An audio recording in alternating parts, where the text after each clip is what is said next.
नमस्कार, education plus करने पर आपका स्वागत है। तो आज की इस वीडियो में हम लोग क्वेश्चन नंबर 26 से आगे के प्रश्नों को सॉल्व करेंगे। तो पिछली दो वीडियो में हमने क्वेश्चन नंबर 25 तक के सवालों को सॉल्व कर लिया है। अगर हमारा कंटेंट, हमारे पढ़ाने का तरीका अगर आपको पसंद आता है तो आप वीडियो को लाइक कीजिए, चैनल को सब्सक्राइब कीजिए और इसे शेयर कीजिए। साथ ही साथ आपको बेल आइकन को ऑल पे दबा करके ऑल पर क्लिक कर देना है ताकि हमारे द्वारा अपलोड की गई जितनी भी वीडियो हो उसकी नोटिफिकेशन आप तक पहुंच सके। तो आइए देखते हैं क्वेश्चन नंबर 26।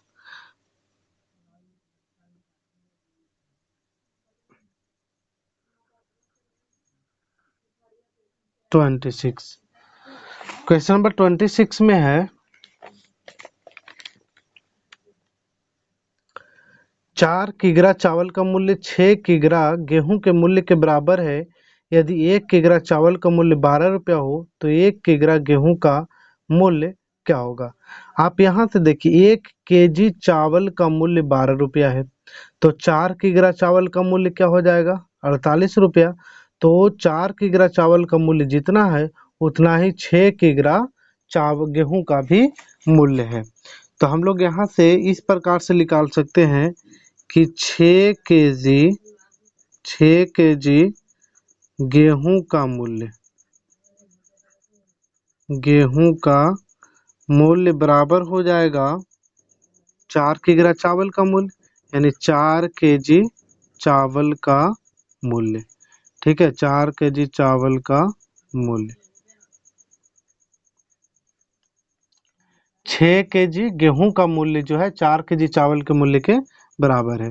अब यहाँ से हम लोगों को 1 केजी चावल का मूल्य 12 रुपया दिया है तो 4 केजी चावल का मूल्य कितना हो जाएगा 48 रुपया। तो 4 केजी चावल का मूल्य जितना होगा उतना ही तो 6 केजी चावल का भी मूल्य है। उतना ही कितने केजी चावल का मूल्य है 6 केजी चावल का मूल्य, यानी कि 6 केजी चावल का मूल्य कितना हो गया 48 रुपया। इसलिए 1 केजी चावल का मूल्य क्या हो जाएगा, 1 केजी गेहूं का मूल्य है ना, सॉरी 6 केजी गेहूं का मूल्य हो गया कितना 48 रुपया। तो 1 केजी गेहूं का मूल्य क्या हो जाएगा, हम लोग 48 में 6 से भाग दे देंगे। 1 केजी गेहूं का मूल्य कितना हो जाएगा 48 भाग 6 यानी कि 8 रुपया। ठीक है, क्वेश्चन नंबर देखिए 27 नंबर क्वेश्चन। 2 किग्रा चावल का मूल्य और 7 किग्रा गेहूं का मूल्य 128 रुपया है। यदि 1 किग्रा गेहूं का मूल्य 12 रुपया है तो 1 केजी चावल का मूल्य ज्ञात कीजिए। देखिए 4 केजी चावल है, 2 केजी चावल है और 7 केजी क्या है गेहूं है। तो 2 केजी चावल और 7 केजी क्या है गेहूं है। तो 2 केजी चावल का मूल्य और 7 केजी गेहूं का मूल्य दोनों को अगर हम लोग ऐड करते हैं तो कितना आता है 128 रुपया। 2 केजी चावल का मूल्य और 7 केजी गेहूं का मूल्य कितना आता है 128 रुपया। तो यहाँ से 2 केजी चावल का मूल्य हम लोगों को दिया नहीं है, बल्कि किसका मूल्य दिया है 1 केजी गेहूं का मूल्य दिया है। तो 7 गुने 1 केजी गेहूं का मूल्य कितना है 12 रुपया है। 1 केजी गेहूं का मूल्य कितना है 12 रुपया। तो 7 केजी का कितना होगा गुना कर देंगे और इधर से कितना हो जाएगा 28। मतलब कि 2 केजी चावल का मूल्य 2 केजी चावल का मूल्य कितना हो जाएगा 128 और बरसते 84। ये प्लस में है तो बराबर के दूसरे साइड ले जाएंगे तो ये माइनस में हो जाएगा, यानी कि 84 हम लोग क्या करेंगे इसमें घटा देंगे। तो 2 केजी चावल का मूल्य 128 माइनस 84। अब 128 में से 84 को घटाएंगे तो 8 में से 4 जाएगा 4 और 12 में से 8 जाएगा तो बचेगा 4 और यहाँ क्या आ जाएगा, ओनली 4 आएगा 44। यानी 2 केजी चावल का मूल्य है 44 रुपया। तो पूछ रहा है कितना केजी का, 1 केजी का। तो 1 केजी चावल का मूल्य क्या हो जाएगा, 44 को हम लोग 2 से भाग दे देंगे तो ये आ जाएगा कितना, 22 रुपया। ठीक है, ये था क्वेश्चन नंबर 27। आइए देखते हैं क्वेश्चन नंबर 28।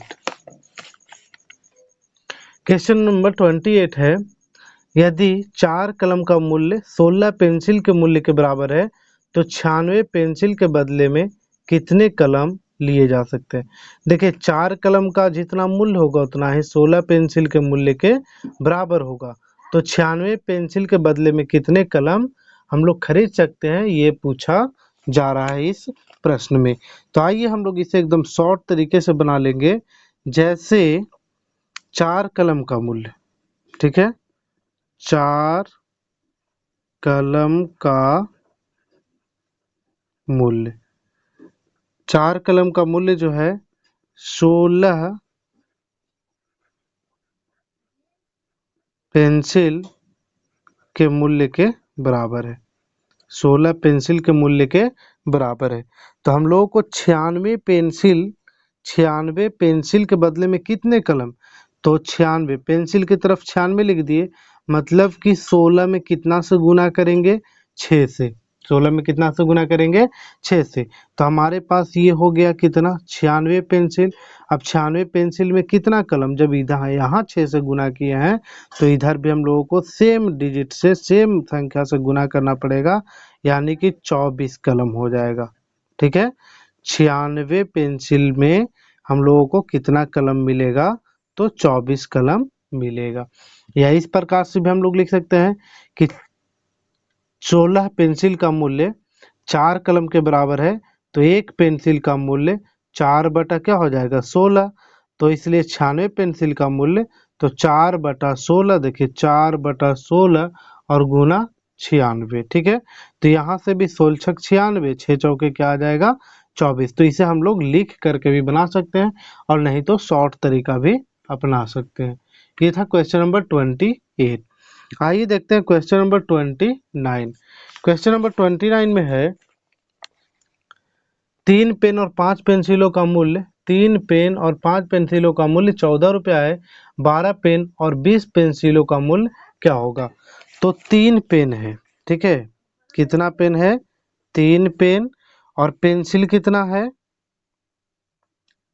5 पेंसिल है। 3 पेन है और 5 पेंसिल है।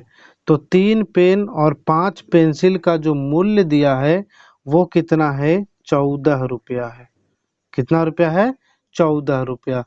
तो हम लोगों को पूछा है कितना, 12 पेन और 20 पेंसिल का। 12 पेन, 12 पेन और किसका पूछा है, 20 पेंसिल। 12 पेन और 20 पेंसिल। देखिए यहाँ से सेम अंक से ये दोनों में गुना हो रहा है। 3 से कितना हो गया, 12। तो ये कितना गुना कलम खरीदना है, 4 गुना, तो इसके 4 गुने पैसे लगेंगे। यहाँ भी हम लोगों को क्या खरीदना है, 4 गुना पेंसिल खरीदना है, तो इसके भी 4 गुने पैसे लगेंगे। तो टोटल रुपया का भी हम लोग क्या करेंगे, 4 गुना निकाल देंगे, यानी कि टोटल रुपया कितना खर्च हो जाएगा, 56 रुपया, है ना। तो इस तरह से हम लोग इसे आसानी से बना सकते हैं। आइए देखते हैं क्वेश्चन नंबर 30। क्वेश्चन नंबर 30 में है, 2 पेन अथवा 5 पेंसिलों का मूल्य 10 रुपया है। चाहे आप 2 कलम खरीदिए या फिर 5 पेंसिल खरीदिए, आपको 10 रुपये लगेंगे। और तो 4 पेन और 4 पेंसिलों का मूल्य क्या होगा। इसका मतलब ये हुआ, 30 नंबर क्वेश्चन में देखिए, इसका मतलब हुआ कि 2 पेन जो है, 2 पेन जो है 10 पेंसिल के बराबर है। 2 पेन, सॉरी 10 पेंसिल नहीं बल्कि कितना, 5 पेंसिल के बराबर है। तो 2 पेन जो है 5 पेंसिल के बराबर है। तो इसमें हम लोगों को कितना पेन का निकालना है, हम लोगों को 4 पेन और 4 पेंसिल, 4 पेन और 4 पेंसिल। अच्छा, हम लोग इसे एक ही क्वांटिटी में चेंज करेंगे, सबको पेन में बदल लेते हैं, या फिर सबको पेंसिल में बदल लेते हैं। तो यहाँ सबको हम लोग पेन में बदल लेते हैं। तो एक पेन बराबर क्या हो जाएगा, 5 बटा, ये 2 बटा में चला आएगा, मतलब 5 बटा 2 पेंसिल। ये किसका हो गया, एक पेन, है ना। ये 5 बटा जो 2 पेंसिल आया वो किसका हो गया, एक पेन की वैल्यू हो गई। तो हम लोगों को प्रश्न में क्या बोला है, देखिए प्रश्न से कितना पेंसिल है, 30 नंबर, 4 पेन है और 4 पेंसिल है। तो 4 पेन प्लस 4 पेंसिल, इसे हम लोग सेम क्वांटिटी में चेंज कर लेंगे।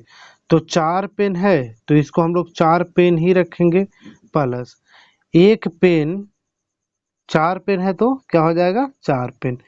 अब यहाँ से देखिए 4 पेंसिल है ना, 4 पेंसिल है तो 5, एक पेन का वैल्यू है कितना, 5 बटा 2। इसको हम लोग पेंसिल में बदल लेंगे, ठीक है, आसान पड़ेगा हम लोगों को।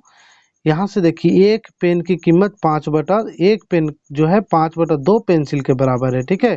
तो एक पेन जब 5 बटा 2 पेंसिल के बराबर है तो 4 पेन कितना हो जाएगा, यानी 4 में 5 बटा 2 से गुना करेंगे तो ये किस में चेंज हो जाएगा, पेंसिल में। किस में चेंज हो जाएगा, पेंसिल में। और प्लस कितना पेंसिल हमारे पास पहले से था, इसमें था 4 पेंसिल, 4 पेंसिल। तो 4 पेंसिल है तो अब कुल कितना पेंसिल हो गया, 5 दूनी 10, 10 पेंसिल और प्लस 4 पेंसिल, 4 पेंसिल। तो 10 और 4 कितना हो जाएगा, 14 पेंसिल। कितने हो जाएंगे, 14 पेंसिल, ठीक है। 4 पेन और 4 पेंसिल है तो 4 पेन और 4 पेंसिल के बराबर हमारा हो जाएगा कितना पेंसिल, 14 पेंसिल हो जाएगा, है ना। अब इसे हम लोग देखिए कि किस प्रकार से अब इसे हम लोग सोल्व करेंगे। तो यहाँ से दिया गया था प्रश्न में कि 2 पेन खरीदिए या फिर 5 पेंसिल खरीदिए, मूल्य 10 रुपया लगेगा। 2 पेन खरीदिए या फिर 5 पेन खरीदिए, मूल्य कितना लगेगा, 10 रुपया। इसका मतलब है कि पेंसिल में चेंज कर दिए तो पेंसिल वाला लिखेंगे। 5 पेंसिल की कीमत, 5 पेंसिल की कीमत कितना है, 5 पेंसिल का कीमत है 10 रुपया। तो एक पेंसिल का कीमत कितना हो जाएगा, 10 बटा 5 मतलब कि 2 रुपया। तो हम लोगों को कितना पेंसिल का निकालना है, देखिए 14 पेंसिल का निकालना है। तो 14 पेंसिल का कीमत क्या हो जाएगा, तो 2 गुने 14 मतलब कि हो जाएगा 28 रुपया, इसका सही उत्तर आएगा। उम्मीद है कि आपको ये अच्छा से समझ में आ गया होगा। क्वेश्चन नंबर 31, एक स्टोर कॉपियां 12 रुपया प्रति के भाव से, यानी कि एक कॉपी का जो दाम है वो 12 रुपया है, या फिर अगर 6 पैकेट मतलब 6 रुपये 60 रुपये में 6 का पैकेट बेचता है, मतलब अगर अलग अलग हम लोग खरीदेंगे, है ना, और पैकेट के भाव से खरीदेंगे तो दोनों के दाम में डिफरेंस है। अलग अलग खरीदेंगे तो हम लोग को एक कॉपी का 12 लगेगा, 2 कॉपी का 24 लगेगा। लेकिन वही अगर हम लोग एक पैकेट खरीद लेते हैं तो एक पैकेट में 6 कॉपी है और उसके लिए हमको 60 रुपये देने हैं, मतलब कि 2 रुपये की बचत होगी एक कॉपी पर। यहाँ से 12 रुपये प्रति कॉपी है, जबकि पैकेट में खरीदने पर हम लोगों को क्या मिलेगा, 2 रुपये का लाभ मिलेगा। एक महिला ने 15 कॉपी खरीदी तो उसे खरीद के लिए क्या दाम देने पड़ेंगे। देखिए 15 कॉपी खरीदी तो 15 कॉपी खरीदा होगा तो 6 पैकेट वाला, 6 पैकेट का जो कॉपी है वो 2 पैकेट दिया होगा, तो 6 दूनी 12 कॉपी हो गया, है ना। पैकेट वाली कॉपी की संख्या कितना हो गई, 12, ठीक है। तो इसको हम लोग इस रूप से बनाएंगे कि पैकेट वाली कॉपी की संख्या, पैकेट वाली कॉपी, कॉपी की संख्या कितना हो जाएगा,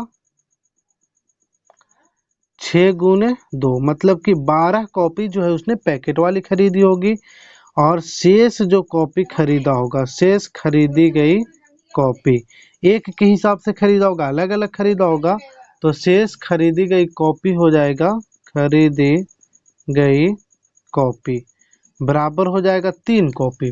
3 कॉपी उसने क्या किया हो गया, क्या किया होगा, छुट्टे खरीदे होंगे, मतलब कि वो पैकेट में नहीं होगा। तो कुल कितना दाम लगा होगा, तो कुल कीमत अच्छा 60 रुपये के हिसाब से, ये तो 12 कॉपी जो है उसको 60 रुपया में 6 कॉपी मिला होगा, यानी कि 60 रुपया में एक पैकेट था तो इसने 2 पैकेट खरीदा होगा, मतलब कि 120 रुपया। कितना हो जाएगा, 120 रुपया। और क्या, तो 3 कॉपी है तो ये तो 12 रुपये के हिसाब से खरीदा होगा, यानी कि 3 12 गुने 3 यानी कि कितना, 36 रुपया। अब टोटल कितना हो जाता है, टोटल हो जाता है 156 रुपया। तो कुल कितना रुपया उसे लगा होगा, 156 रुपया। ठीक है, ये था क्वेश्चन नंबर 31। क्वेश्चन नंबर देखिए 32। एक दुकानदार कोक की प्रत्येक बोतल 10 रुपये या 30 बोतलों का क्रेट 240 में बेचता है। यदि वंदना को 185 बोतल कोक खरीदनी हो तो उसे कितनी राशि देनी पड़ेगी। देखिए, एक दुकानदार है जो 10 रुपया या 30 बोतलों का क्रेट 240 में बेचता है। प्रत्येक बोतल की कीमत कितना है, 10 रुपया। अगर आप गिनती के हिसाब से लेंगे बोतल तो 10 रुपये लगेंगे, लेकिन अगर क्रेट के हिसाब से अगर खरीदते हैं तो 30 बोतल का कितना लगेगा, 240 रुपया। और ऐसे अगर हम लोग खरीदते हैं, छुट्टा खरीदेंगे तो लगेगा हम लोगों को एक बोतल का 10 रुपया। यदि वंदना को 185 बोतल कोक खरीदनी हो तो उसे कितनी राशि देनी पड़ेगी। अच्छा, आप देखिए 185 बोतल खरीदना है, टोटल कितना खरीदना है, 185 बोतल। तो 185 बोतल में कितना क्रेट होगा, है ना, कितने क्रेट होंगे। तो 185 बोतल में देखिए क्रेट की संख्या निकाल लीजिए, आसान पड़ेगा हम लोग को क्रेट की संख्या निकालना।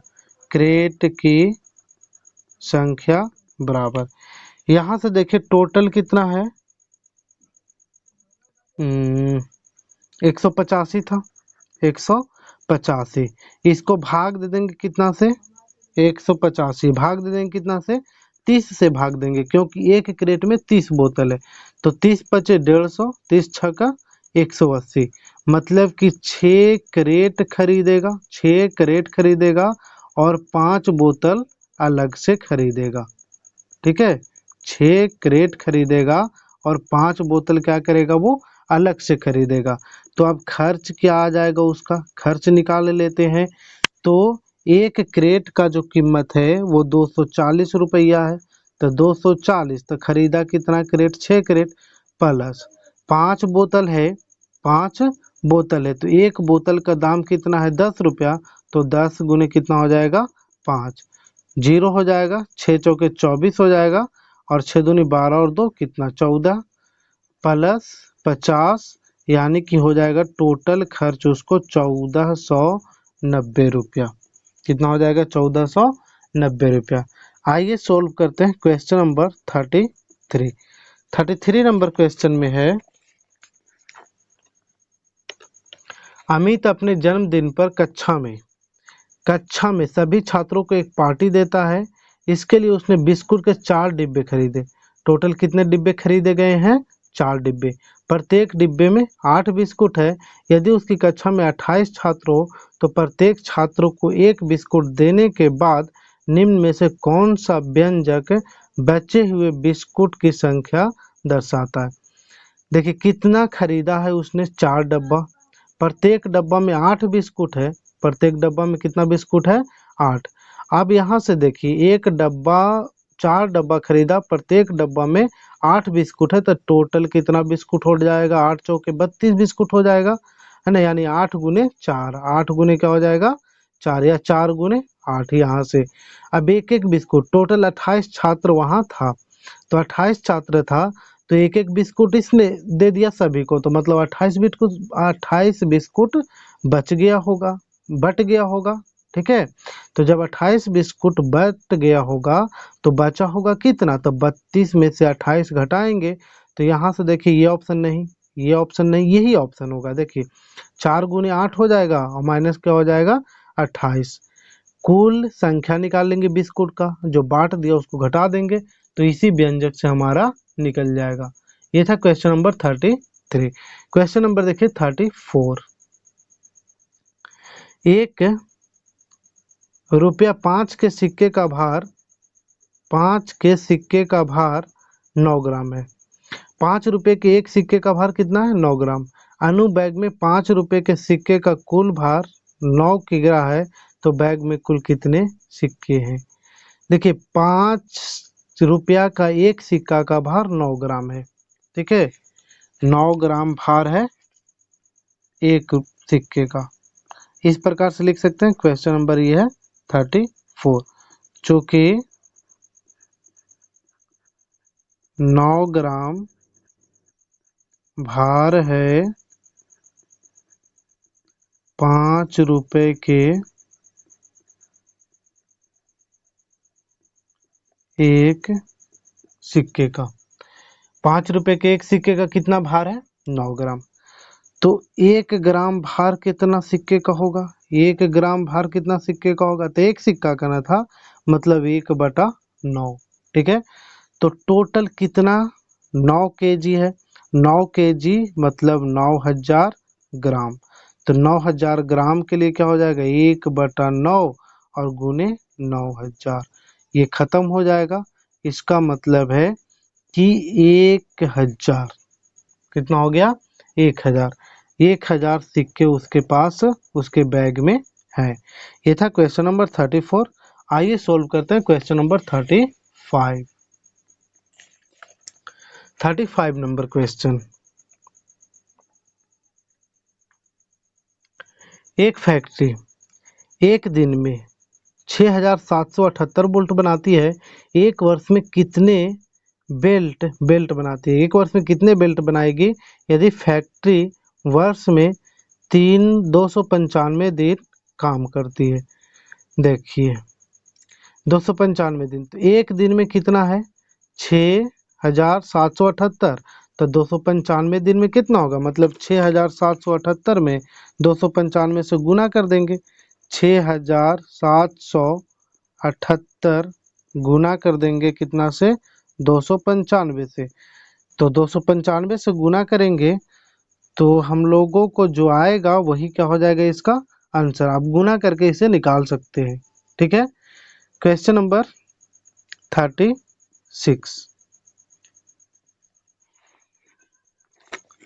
36 नंबर क्वेश्चन देखिए, आप गुना कर लीजिएगा। एक फैक्ट्री में प्रतिदिन 12 कार बनती है। कितनी कारें बनती है? 12।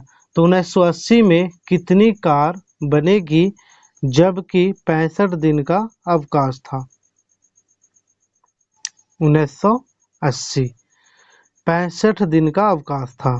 तो एक दिन में 12 कार बनती है, तो 65 दिन का अवकाश है। तो 1980 में सबसे पहले हम लोग ये देखेंगे कि 1980 लीप ईयर है। 1980 क्या है? देखिए वर्ष 1980 को डिवाइड करते हैं कितना से? 4 से। तो 4 चौके कितना हो जाएगा? 16। 4 चौके 16, 4 और 8, 4 चौके 16, 3 और 8, 4 नमा 36, 2 0 4 5। तो ये 4 से कट गया। इसका मतलब है कि 1980 लीप ईयर है, यानी कि लीप वर्ष है। तो जब लीप वर्ष है तो उस वर्ष में दिन की संख्या कितने हो जाएंगे? 366 दिन, है ना। उस वर्ष में कितने दिन हो जाएंगे? 366। तो काम चलने वाले दिन, यानी कि कितने दिन तक काम चला, काम चलने वाले दिन की संख्या। तो 366 में से घटा देंगे हम लोग कितना? 65, क्योंकि 65 दिन तो छुट्टी रहा था, 65 दिन अवकाश था। तो ये हो जाएगा कितना? 301। अब यहाँ से कितना कार बना होगा? तो कार की संख्या, कार की संख्या बराबर एक दिन में 12 कार, तो 301 दिन में कितना कार? 301 गुने 12 करेंगे, 12 इकाई 12 हो जाएगा और 12 तिया 36 हो जाएगा, यानी कि 3612 कार बना होगा। आइए देखते हैं क्वेश्चन नंबर 37 और ये है लास्ट क्वेश्चन इस चैप्टर का। 18 ट्रकों में 7,884 किलोग्राम माल ले जाया जा सकता है, ऐसे 30 ट्रकों में कितना माल ले जाया जा सकेगा? तो 7,884 ट्रक किलोग्राम माल ले जाया जाता है, तो 30 ट्रक में, तो सबसे पहले हम लोग एक ट्रक में निकाल लेंगे, फिर 30 ट्रक में निकाल लेंगे। ठीक है, तो यहाँ से लिखेंगे चूंकि 18 ट्रक में कितना 7,884 kg माल जाता है ना। 18 ट्रक में 7,884 kg माल जाता है, तो इसलिए एक ट्रक में कितना जाएगा, भाग दे देंगे 7,884 बटा 18, इसलिए टोटल 30 ट्रक में ले जाना है। 30 ट्रक में, तो इसे 30 से गुना कर देंगे, यानी कि 7,884 बटा 18, 7,884 बटा 18 और गुना कर देंगे इसे 30 से। 6 18 कटेगा, 6 5 30 कटेगा, 3 से इसको काटिए तो 3 दूनी 6, 1 3 6 18 और 3 दूनी 6, 2 4 3 8 24। अब इसे हम लोग क्या कर लेंगे, गुना कर लेंगे, तो 8 5 40 और 5 दूनी 10 और 4 14 और 5 6 30 और 1 31 और 5 दूनी 10 और 3 13, यानी कि 13,140 किलोग्राम, यानी कि 13,140 किलोग्राम माल 30 ट्रकों में ले जाया जाएगा। तो आज हम लोगों ने ऐकिक नियम के चैप्टर को ही समाप्त कर लिया है। अगर वीडियो अच्छा लगे तो इसे लाइक कीजिए, चैनल को सब्सक्राइब कीजिए और इसे शेयर कीजिए। साथ ही साथ बेल आइकन को दबाइए और उसे ऑल पर क्लिक कर दीजिए, ताकि हमारे द्वारा अपलोड करने वाली हर वीडियो की नोटिफिकेशन आप तक पहुंच सके। Thank you.